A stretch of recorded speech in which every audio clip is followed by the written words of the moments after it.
नाज़रीन, मैं हूँ सादिया खालिद। नाज़रीन, आज हम मौजूद हैं एक ऐसी हस्ती के पास जो कि पाकिस्तान की चंद एक ऐसी ख़वातीन में से हैं जो कि फ़ीमेल फ़ोटोग्राफ़ी के अंदर जिन्होंने अपना नाम बनाया। इसके अलावा उन्होंने मॉडलिंग, एक्टिंग, कौन सा ऐसा करियर है जिसको अडॉप्ट करके सक्सेसफुली उसको रन नहीं किया, लेकिन आजकल वो अपने फ़ोटोग्राफ़ी के कैरियर को बहुत सक्सेसफुली लेके चल रही हैं। हमारे साथ मौजूद हैं मिस सफ़ीना मलिक। आइए हम उनसे मिलते हैं, उनसे उनके बारे में जानते हैं। अस्सलाम वालेकुम जी। वालेकुम अस्सलाम। कैसी हैं आप? मैं बिल्कुल ठीक ठाक, आपके सामने देखें। माशाल्लाह, बहुत ही ठीक लग रही है आप तो। अच्छा, क्या राज है इसमें? आपको ये जिम शिम करती हैं, फिटनेस कैसे इतनी मेंटेन की हुई है? जिम तो खैर मैं नहीं करती हूँ, शुरू की थी लेकिन ना होने के बराबर, लेकिन कि बस मैं शुरू से ही ऐसी हूँ। अच्छा सवीना, मुझे बताएं, कोई डाइट स्पेशल खाती हैं कि मतलब अपने आप को मेंटेन कर पाएं? नहीं, आजकल तो सीजन है ना, आजकल तो हम बहुत खाते हैं। अच्छा, जाके तो फिर खाना मतलब कहाँ जाता कहाँ है? लग नहीं रहा कि आप खाना खाती हैं, मुझे तो लगता है खाना सूंघती हैं ना। नहीं लग रहा, अगर लग रहा शुरू हो गया तो क्या बनेगा। बहुत अच्छी बात है। कोई मुझसे पूछेगा ही नहीं कि आप क्या खाती हैं, जिम जाती हैं, ये करती हो। ग्रेट। सफ़ीना, हमारे उन नाजरीन के लिए जो नहीं जानते कि हु इज़ सफ़ीना मलिक, तो उनके बारे में उनके लिए बताइएगा कि हु इज़ सफ़ीना मलिक। जी, सफ़ीना मलिक, जैसा कि इन्होंने आपको इंट्रो भी मेरा दिया है कि सफ़ीना मलिक क्या है, कौन है, कहाँ से आई, कहाँ रह रही है, क्या कर रही है, तो स्टेप बाय स्टेप ये क्वेश्चन करती जाएंगी, मैं आपको बताती जाऊंगी। लेकिन वो एक शॉर्ट वो तो हो ही गया है, तो हम फिर मेरे ख्याल में इसको हम फोटोग्राफी से स्टार्ट कर लेते हैं। ठीक। आपका भी नहीं खैर पता होगा, आपको तो यही पता है कि फोटोग्राफर, मॉडल, ये वो, तो इसको हम यहीं से शुरू कर लेते हैं। मेरा स्टार्ट जो था वो फैसलाबाद से था। मैं फैसलाबाद से बिलोंग करती हूँ। बहुत से लोगों को नहीं पता, कि उनको यही लगता है कि मैं लाहौर से हूँ, तो नहीं, मेरी आईडी कार्ड पे अभी भी फैसलाबाद ही चल रहा है, क्योंकि अभी कुछ भी डॉक्यूमेंट्स होते हैं तो मुझे फैसलाबाद जाना पड़ता है। ज़्यादा नहीं तो हर 5 साल के बाद तो जाना ही पड़ता है। ओके। अच्छा, खैर मैंने फैसलाबाद से स्टार्ट किया था इसको, फोटोग्राफी से वहाँ पे सीखा, लेकिन बहुत ज़्यादा नहीं सीखा। वहाँ पे बेसिक एक थ्योरी फोटोग्राफी की मैंने वहाँ से सीखी, और उसके बाद फिर मैं लाहौर में आई। लेकिन ये भी एक लंबी कहानी कि मुझे सीख तो मैंने उसको लिया था 5 to 6 मंथ में, लेकिन फैमिली से इजाज़त लेना वो बहुत मुश्किल था कि मैं एक ही एक हूँ, अकेली।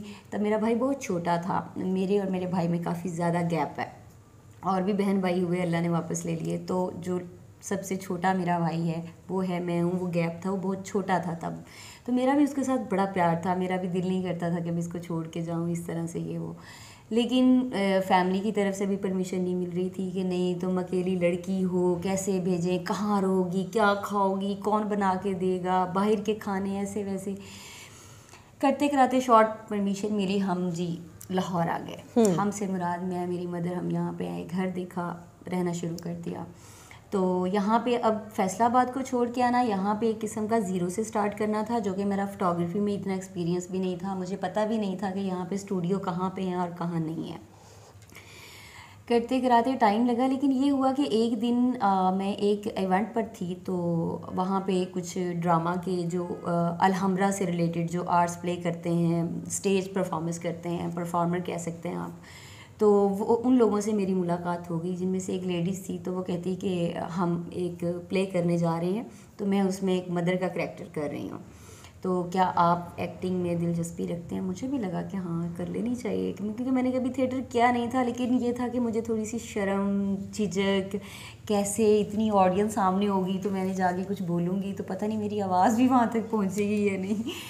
तो वहाँ से फिर मैं आ तो गई। फ़ोटोग्राफी के एक दो कुछ स्टूडियो से मेरी मुलाकात भी हुई, काम करना मैंने शुरू किया। हालांकि वो ऑफ सीज़न था, तब वेडिंग का इतना नहीं था, लेकिन मैंने बताया कि जी मेरे पास ये कैमरा है, तो मैं यहाँ पे काम करने आई हूँ, आप मेरी क्या हेल्प कर सकते हैं। लेकिन मैं जॉब नहीं करना चाहती थी। मैंने जैसे सीखा था फ्रीलांसिंग में, फ्रीलांसिंग भी फ़ोटोग्राफी में एक, मेरे ख्याल में कि ये एक बिज़नेस होता है। तब मेरा कोई अपना सेटअप नहीं था, मैं तो खुद नाम बनाने आई थी, काम करने आई थी। तो मैंने इसको क्या कहते हैं, वहाँ पे वो सब हो गया। फिर साथ में ये एक ड्रामा वाली एक लाइन, ये स्टार्ट एक साथ बन गया, आप इसको पार्ट टाइम कह सकते हैं। तो मैं गई वहाँ पे, ऑडिशन वगैरह उन लोगों ने लिया, लेकिन बाद में उन्होंने मुझे सिलेक्ट कर लिया। कहते ठीक है जी, ये ड्रामा है, ये स्क्रिप्ट है, और इतने 1-1.5 माह इसकी रिहर्सल्स होंगी, और फिर ये अलहमरा में होगा, और उसके बाद आपको इंडिया जाना होगा। जब इंडिया का आया तो मेरी तो फिर बस छोड़े कि खुशी की इंतहा ही नहीं रही। मैंने कहा इंडिया, अच्छा, फिर डर के पता नहीं घर वालों से परमिशन कैसे मिलेगी, वो तो लाहौर के लिए इतना नाराज़ हुए थे। तो फिर परमिशन मिली? हाँ मिल गई डेफिनेटली। तो वो लाहौर में भी हो गया, फिर इंडिया में भी हो गया, सब फैमिली भी बहुत खुश हुई कि हाँ मेरी बेटी ने कुछ अच्छा किया। लेकिन सफीना, फोटोग्राफी और एक बिल्कुल अलग प्रोफेशन, एक्टिंग देन शोबिज़, और नॉर्मली हमारे यहाँ पे जो फैमिलीज़ हैं वो मानती नहीं है शोबिज़ के लिए, ख़ास तौर पे ड्रामा या थिएटर, बहुत इसका बैड इंप्रेशन है। तो आपने कैसे उसकी इजाज़त ली? मैं आपकी बेसिकली थिएटर का जब नाम लिया जाता है ना, अब तो काफ़ी लोगों को इसकी समझ आ गई है। थिएटर का जब नाम लिया जाता है तो बाय द वे हमारे सामने सिर्फ वो एक मुजरा लुक और वो जुगतबाजी और बस ये वाले स्टेप याद आते हैं। तो इसलिए फैमिलीज़ को इस तरह से, लेकिन अब तो देखिए ना स्कूल कॉलेजेस वगैरह में हर जगह पे थिएटर, आपने अगर स्टेज पे परफॉर्म करना है, लोग तो स्ट्रीट थिएटर करते रहे हैं। अब मैं ये अपने सीनियर्स के अगर मैं इंटरव्यू देखूं या मैं उनकी बातें सुनूं या कभी हिस्ट्री में जाएं तो वो तो स्ट्रीट थिएटर करते रहे हैं। मीन्स के गलियों में जाना है, ऑडियंस खड़ी होगी, वहाँ पर ड्रामा लगा लिया, स्क्रिप्ट रेडी, सारा कुछ रेडी, उन लोगों ने तो वो भी किया हुआ है। लेकिन तब कोई नहीं वो कहता था, लेकिन ये थिएटर इसको वो सारा। लेकिन कहने का मकसद ये है कि जिस तरह अब हमारे, आपने कहा कि ये फोटोग्राफी, मॉडलिंग, एक्टिंग, इसी तरह देखिए अब शोबिज़ में अगर आप कहते हैं तो उसमें सिंगर भी है, वही एक्टर भी है, एक्ट्रेस भी है, तो उसी में ही उन्होंने अपना प्रोडक्शन हाउस भी बनाया। और वो सफीना, जितना स्मूथली आप कह रही हैं कि ये भी हो गया, ये भी, क्या इतना ही स्मूथली हुआ आपकी ज़िंदगी में ये सब कुछ? नहीं हुआ तो नहीं। देखें अब मुझे मतलब जैसे आप एक बड़ी सी स्माइल चेहरे पे लाके कह रही है ये भी हो गया, ये भी, नॉर्मली फीमेल की लाइफ में इतना कुछ हैपन होना इतना इजीली पॉसिबल नहीं। तो आपने क्या क्या कुछ बर्दाश्त किया ये सब प्रोसेस में? हाँ, आप इसमें कह सकते हैं कुछ अप डाउन, इस किस्म की चीज़ें होती हैं, फीमेल को बिल्कुल इसका सामना करना पड़ता है, और कभी कभी तो बहुत ज़्यादा करना पड़ता है, क्योंकि हमारे देखिए सीधी सी बात है, ड्रामों में भी यही कुछ बहुत दिखाया जाता है। और हम अगर 5-6 लड़कियां बैठ जाएं जो इस तरह से काम करती हैं अलग अलग फील्ड में, तो वो डेफिनेटली इस किस्म की बातें करती हैं, डिस्कस करती हैं कि ये हो गया, मेरे बॉस ने ऐसा कह दिया, वहाँ पे 4 लड़के खड़े थे उसने ये कह दिया, मैं वहाँ पे जॉब लेने गई, सीवी देने गई तो ये बात हुई, उन्होंने कहा जी आप ये आए, तो पर्सनल सेक्रेटरी, मतलब हर फील्ड में। तो मैं जब तक फोटोग्राफी कर रही थी तो मुझे तो ऐसा कुछ नहीं, मतलब सीरियसली ऐसा कुछ नहीं, मतलब मैंने कैमरा भी इसलिए पकड़ा था कि मैं एक फ़ैमिली में ऐसे ही अपने मतलब सर के साथ, जो मेरे टीचर थे उनके साथ मैं एक इवेंट में चली गई थी, तो मुझे जो उन फैमिली की तरफ से इतना प्यार और इतनी रिस्पेक्ट मिली, तो बस वो फिर कैमरा मेरे हाथ में ही रह गया। मेरे पूछने का मतलब है कि मोनोपलीज होती हैं जब आप किसी इंडस्ट्री में इन करते हो, वो कोई भी इंडस्ट्री हो, तो हर एक की अपनी एक मोनोपोली है और उनकी वो गैंग अप होते हैं। तो एक न्यू कमर जो होता है, चाहे वो मेल के लिए तो क्या ही मुश्किल होगा, फीमेल के लिए ज़्यादा मुश्किल होता है, वो न्यू कमर को इतनी जल्दी अलाउ नहीं करते हैं इस मोनोपोली के अंदर आने में। तो क्या आपको ऐसी कोई प्रोफेशनल जेलसी या प्रोफेशनल रेजिस्टेंस का सामना करना पड़ा? मैं अपना पर्सनली तो मेरे साथ कुछ ऐसा बहुत ज़्यादा नहीं हुआ, क्योंकि मैं शोबिज़ को और मतलब इसको मॉडलिंग वगैरह को आप कहें कि एक पार्ट टाइम जॉब है, तो मैं इसके पीछे बहुत ज़्यादा भागी नहीं। लेकिन मेरी कुछ ऐसी फ्रेंड्स हैं जिनके मैंने कुछ वाक़यात, कुछ किस्से सुने हुए हैं, और 1-2 शायद मेरे साथ भी हुए हों, लेकिन मैं शायद अभी डिस्कस नहीं करना चाहूँगी कि जो हो गया बहुत शुरू में। और ऐसा ही बहुत सी लड़कियों के साथ हुआ होगा, जैसे अभी आप कह रही हैं कि आप आई तो आपको क्या क्या तो हुआ, तो अगर मैं बिल्कुल इसमें इतनी नहीं थी फिर भी मेरे साथ हुआ। तो जो बिल्कुल यहाँ पे ऐसी लड़कियाँ जो आके करती हैं ये सारा कुछ और फेस करती हैं, और फिर किस तरह से करती हैं आई डोंट नो, किस तरह से रहती हैं, मेरे से तो नहीं बातें ये सुनी जाती हैं। सफीना, सर्वाइवल की जंग बताएं, क्या आप फाइनेंशियली बहुत स्ट्रांग थी या यहाँ आके आपको फाइनेंशियली कुछ प्रॉब्लम्स का या परेशानियों का सामना करना पड़ा, क्योंकि आप एक सिटी से दूसरी सिटी मूव हुई थी?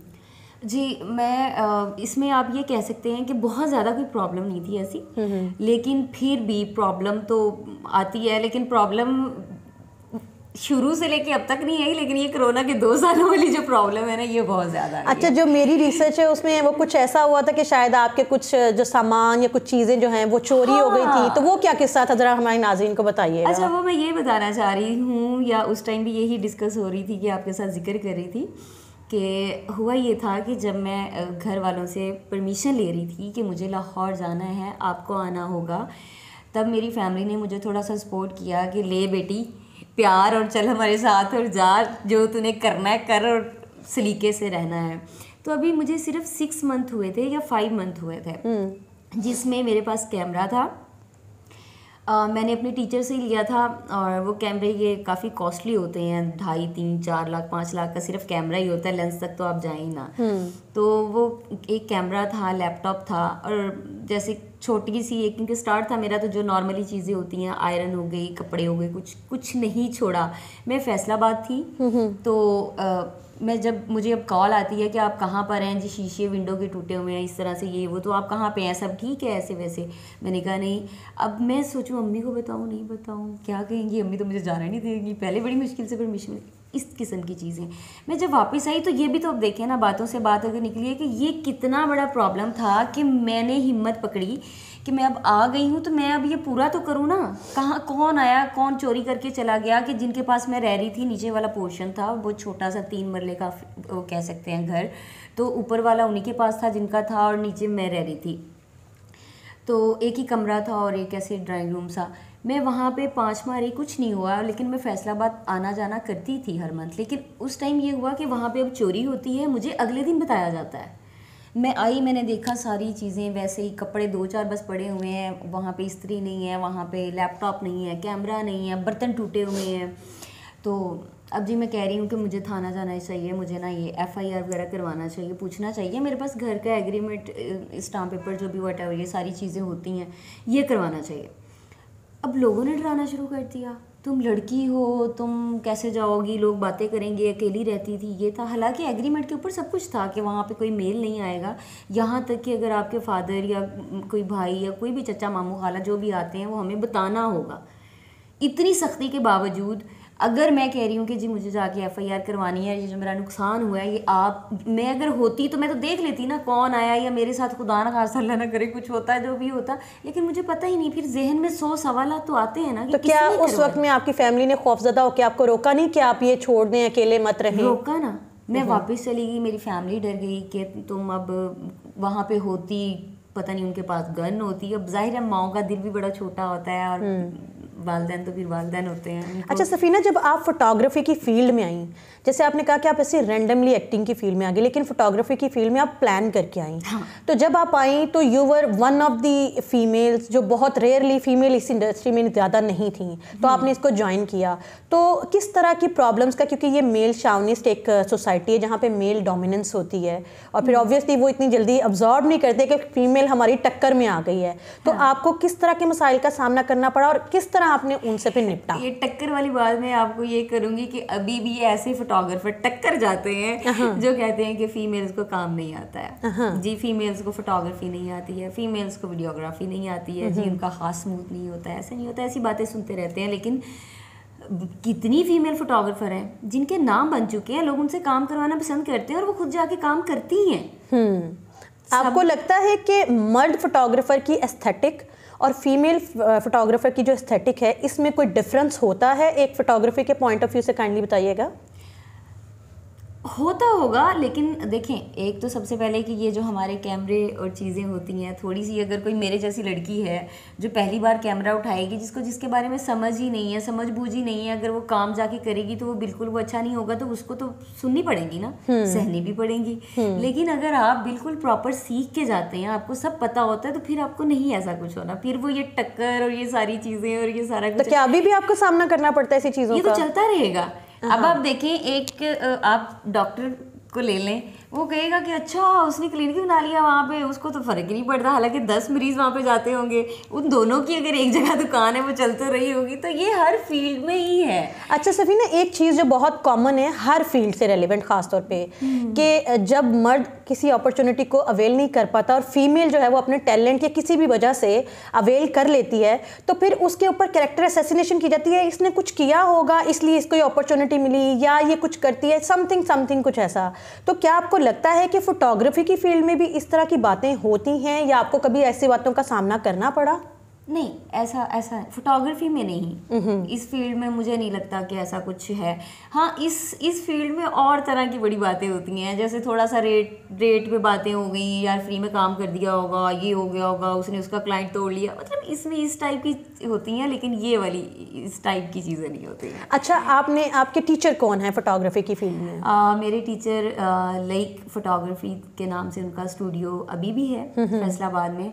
तो खैर अब वो खुद तो आउट ऑफ कंट्री चले गए हुए हैं, शादी के बाद तकरीबन 3-4 साल के बाद चले गए थे। तो अभी वो बल्कि आजकल पाकिस्तान आए हुए हैं, तो शायद 5-6 दिनों में इधर चक्कर लगे मिलने आए। तो उनका नाम लेके अहमद है, जो कि बहुत खुश है मुझसे और बहुत उन्होंने मुझे बहुत सपोर्ट किया है, बहुत सपोर्ट किया है। क्योंकि मेरा जो एक फोकस था, मैं ये ज़रूर बताना चाहूँगी जितना, क्योंकि बहुत से लोग कहते हैं कि फ़ोटोग्राफी में कैसे है ये वो, तो मैं ये ज़रूर बताना चाहूँगी कि मुझसे जब भी कोई पूछता है या मैं बताती हूँ तो सब बड़े हैरान होते हैं। मैं बेसिकली गई थी एडिटिंग सीखने के लिए, कि पिक्चर को खूबसूरत कैसे बनाया जाता है, पिक्चर के पीछे चांद तारे कैसे लगाए जाते हैं, फूल कैसे लगाए जाते हैं, बादल कैसे लगाए जाते हैं। तो मैं सिर्फ वो 2 से 4 दिन ही वो सिस्टम के आगे बैठ के मैंने एडिटिंग की। 5वें या 6ठे दिन वो मुझे इवेंट पे ले गए, वहाँ पे गए तो मैंने भी थोड़ी सी, बहुत अच्छा इवेंट था, मज़े का इवेंट था, फैसलाबाद का वो टॉप, मतलब तो मैंने भी वहाँ पे कैमरा पकड़ लिया। वहाँ से जो रिस्पेक्ट मिली और वो सब कुछ, फिर मैंने कहा सर मैं ये नहीं, मैं ये सीखूंगी, मुझे बताएं इस कैमरे में क्या होता है, कैसे पिक्चर बनती है, क्या होता है क्या नहीं। सफीना, फैसलाबाद, दिमाग में ये जैसे ही नाम सुना, हाँ, जुगतें आ गई, मजाक आ गया और टिचकरें आ गई, हाँ, और कोई सोच ही नहीं सकता कि फैसलाबाद का कोई भी, ख़ास तौर पे फीमेल, वो एक इतनी क्रिएटिव फील्ड में आएगी, और ये बहुत एक अतरंगी बात है उस सोसाइटी के लिए। तो आपने क्यों चूज़ किया इस फील्ड को? क्योंकि नॉर्मली लड़कियां जो हैं वो कपड़े, मेकअप, कॉस्मेटिक इसी में जाती हैं। इसमें भी है थोड़ा सा, लेकिन कम है। लेकिन बेसिकली मेरा यही रहा, जैसे मैंने बता दिया, एडिटिंग से फोटोग्राफी से स्टूडियो के साथ अब मैं इंशाल्लाह फ्यूचर में सोच रही हूँ कि स्लोन के साथ इसको कंबाइन करूँगी। तो थोड़ा सा स्टूडियो और बड़ा हो जाएगा और चीज़ें हो जाएंगी, स्लोन बन जाएगा, कुछ इस टाइप की तो सोचना चाहिए। अच्छी बात है। हाँ। सफीना, हमारे देखने वालों को खास तौर पे ऐसे न्यूकमर्स, लड़कियां जो चाहती हैं कि फोटोग्राफी की फील्ड में आए, उनके एक टिप दीजिएगा कि वो ऐसा क्या करें कि वो इस फील्ड में आ सकती हैं, और उनको ये ज़रूर गाइड कीजिए कि इस फील्ड में कौन कौन सी परेशानियों का मुमकिना तौर पर उनको सामना करना पड़ सकता है और वो इसको कैसे हैंडल कर सकती हैं। हाँ, मैं ये ज़रूर कहूँगी कि कोई भी लड़की जब भी इस फील्ड में आना चाहे, मुझे जैसे कुछ प्रॉब्लम्स का सामना करना पड़ा, मतलब मैं आपको सिर्फ फोटोग्राफी से रिलेटेड प्रॉब्लम्स बताऊंगी, बाकी जो चलना चलाना आपने सामने कैसे आना है वो आपने खुद ही गुजरना है।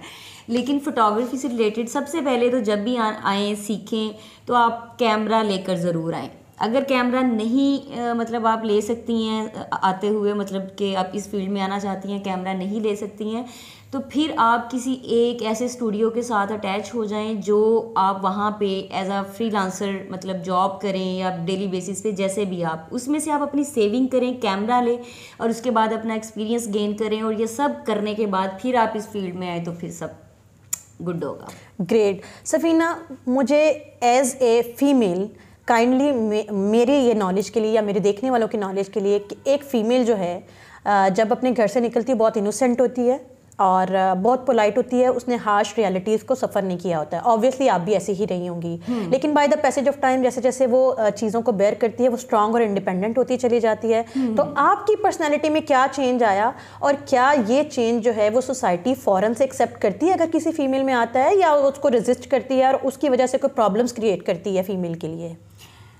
नहीं, मेरे ख्याल में स्टार्टिंग पे एक लड़की के लिए थोड़ा सा होता है, क्योंकि वो इस तरह के रवैये अपने ऊपर फेस कर चुकी होती है, देख चुकी होती है, कि वो स्टार्टिंग में कुछ आप कह लें 1 साल 2 साल उसको थोड़ा सा एडजस्ट होने में, अपने ऊपर करने में थोड़ा सा टाइम लगता है, तो उसमें प्रॉब्लम्स होती हैं। उसके बाद जब वो यूज्ड हो जाती है, बाहर निकल, भाई तो ये है तो है ही सारे, बताओ मीन्स बैंगन कि इनका, सॉरी वो फैसलाबाद से हूँ ना, तो वो फिर लड़की भी थोड़ा सा स्ट्रॉन्ग होना शुरू हो जाती है। और जब उसको ये समझ आ जाती है ना कि मैंने चलना कैसे है, माशरे के साथ मैंने खुद को कैसे लेके चलना है, कैसे आगे करना है, क्या करना है, कैसे किससे कैसे कितनी बात करनी है और कैसे बात करनी है।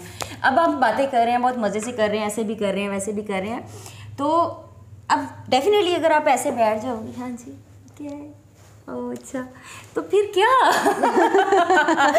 अच्छा सफीना, इतना स्माइल कर रही हैं, क्या कभी ऐसा हुआ कि हालात ने इतना तोड़ दिया कि सफीना धाड़े मार मार के रोई हो? हाँ ना, कोरोना वाले दिनों में बहुत ज़्यादा। ओके, तो इसके अब जाते जाते लास्ट क्वेश्चन, सफ़ीना अपने आप को अगले 10 साल में कहाँ देखती हैं, और क्या वो कोई इन फ्यूचर एक इंस्टीट्यूट ऐसा बना सकती हैं या बनाने का इरादा रखती हैं जिसमें बहुत सी न्यू कमर्स लड़कियाँ जो आना चाह रही हैं और आपको एज इंस्पिरेशन लेती हैं, आप उन्हें सिखाती नज़र आएंगी? जी बिल्कुल, बल्कि मैं अभी इसको 10 सालों में नहीं या अगले 1-2 सालों में भी नहीं, बल्कि इसको इंशाल्लाह बहुत जल्द तकरीबन 5 to 6 मंथ, या आप मार्च कह लें, मार्च के एंड में, या मतलब यहाँ पे हम एक वर्कशॉप जो है वो गर्ल्स की भी और बॉयज़ की भी हम एक स्टार्ट करने वाले हैं। बहुत सी लड़कियाँ मुझे कहती हैं कि जी फ़ोटोग्राफ़ी सीखनी है, ये है वो है फ़लाँ है, तो उसमें कुछ लोगों को शौकिया सीखनी होती है, कुछ लोगों को कमर्शियली सीखनी होती है, हर तरह का, तो हम उस तरह का कुछ सोच रहे हैं। सफ़ीना बहुत शुक्रिया। मुझे पता है आप अपने बिजी स्केड्यूल से, नाज़रीन आजकल का पता है वेडिंग सीज़न है तो बहुत ज़्यादा इनका बिजी स्केड्यूल था। थैंक्स टू हर कि उन्होंने अपने इतने बिजी स्केड्यूल में से हमें टाइम दिया। अभी भी एक इवेंट करके आई थी, वैसे ही आके बैठ गई हैं, तो थैंक यू सो मच, बहुत शुक्रिया। नाज़रीन, ये थी सफ़ीना मलिक, और ये एक फ़ोटोग्राफ़र भी हैं, एक्ट्रेस भी हैं, मॉडल भी हैं। एक बहुत ज़्यादा इन्होंने स्ट्रॉन्ग पोर्टफोलियो बहुत मेहनत के बाद डेवलप किया है, एक बहुत स्ट्रॉन्ग पर्सनैलिटी जिनको आप लोग फॉलो कर सकते हैं।